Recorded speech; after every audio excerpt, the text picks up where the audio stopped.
1995 में कत्ल हुआ और कहते हैं उसके बाद सब कुछ बदल गया। क्या नेतन्याहू उस कहानी का हिस्सा था? क्या आप जानते हैं कि बेंजामिन नेतन्याहू किस तरह पावर में आया और क्यों दुनिया के कई लोग, हत्ता कि कुछ यहूदी भी, उससे नफरत करते हैं? क्या ग्रेटर इसराइल का जो ख्वाब है उसमें पाकिस्तान का बलूचिस्तान भी शामिल है? और ये भी कहा जाता है कि इस्राएली वज़ीर आज़म अपने गंदे कपड़े अमेरिका क्यों बेचता है। आखिर इस सब के पीछे कहानी क्या है, ये जानने के लिए वीडियो को लास्ट तक ज़रूर देखें। दोस्तों, ये कहानी है एक ऐसे शख्स की जिसे कुछ लोग जादूगर कहते हैं। ऐसा आदमी जिसके बारे में कहा जाता है कि वो अमेरिकन प्रेसिडेंट्स तक को इन्फ्लुएंस करता है और इंटरनेशनल लॉ उसके लिए कोई बड़ी चीज़ नहीं। ये कहानी है इसराइल के सबसे ज़्यादा अरसे तक हुकूमत करने वाले वज़ीर आज़म की।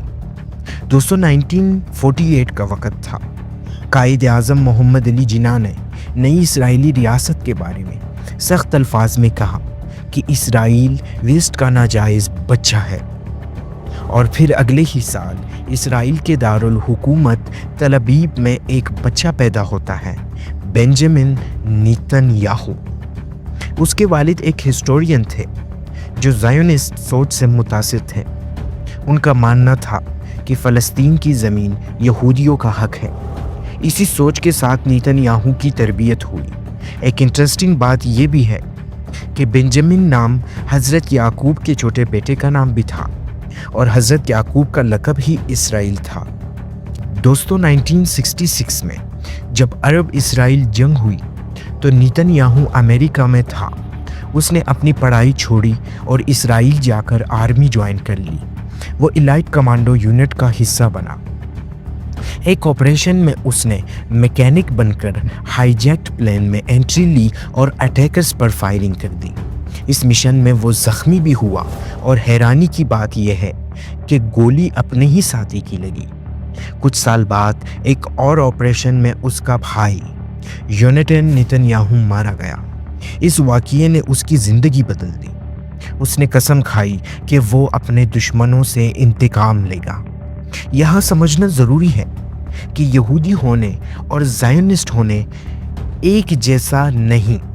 यहूदियत एक मज़हब है, जबकि ज़ायोनिज़्म एक सियासी सोच है जो इसराइल को एक्सपेंड करना चाहती है। नेतन्याहू ने अमेरिका से MIT से तालीम हासिल की और बाद में यूनाइटेड नेशंस में इसराइल के सफ़ीर बना।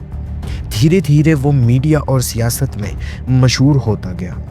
1990s में इसराइली प्राइम मिनिस्टर यित्ज़हाक रबिन ने यासिर अराफात के साथ पीस डील साइन की, लेकिन नेतन्याहू इस डील की सख्त मुखालिफत की। 1995 में रबिन का कत्ल हो गया और उसकी बीवी ने नेतन्याहू को जिम्मेदार ठहराया। अगले ही साल नेतन्याहू इसराइल के वज़ीर आज़म बन गए। वो कई बार पावर में आया और जाता गया। टोटल मिलाकर वो लगभग 16 साल तक प्राइम मिनिस्टर रहा, जो कि एक रिकॉर्ड है।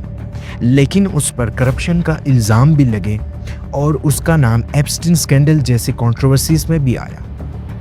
नेतन्याहू ग्रेटर इसराइल का सपोर्टर है, एक ऐसा ख्याल जिसमें इसराइल की सरहदें नील से लेकर फुरात तक हो।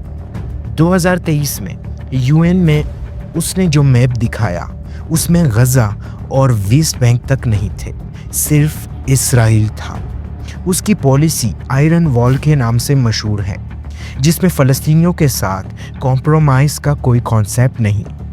उसके बारे में एक अजीब बात ये भी है मशहूर हुई कि जब वो अमेरिका जाता है तो अपने गंदे कपड़े साथ ले जाता है ताकि वाइट हाउस में फ्री धुलवाया जा सके। दोस्तों, आज के दौर में नेतन्याहू दुनिया का सबसे कंट्रोवर्शियल लीडर्स में से एक माना जाता है। कुछ लोग उसे मिस्टर सिक्योरिटी कहते हैं, जबकि कुछ उसे एक डेंजरस लीडर समझते हैं और कुछ लोगों के मुताबिक शायद वो इसराइल का आखिरी वज़ीर आज़म भी हो। सच क्या है और झूठ क्या, ये वक्त ही बताएगा। دوستو یہ تھی ہمارے آج کی ویڈیو. آئی ہوپ ویڈیو آپ کو ضرور پسند آئی ہوگی. اگر آپ کو یہ کہانی انٹرسٹنگ لگی ہو تو ویڈیو کو لائک کریں اور چینل کو سبسکرائب ضرور کریں اور اپنی رائے کامنٹس میں ہمیں ضرور بتائیں. ملتے ہیں نیکسٹ ویڈیو میں. تب تک کے لیے اپنا اور اپنے پیاروں کا خیال رکھیے گا. اللہ حافظ. Bye bye.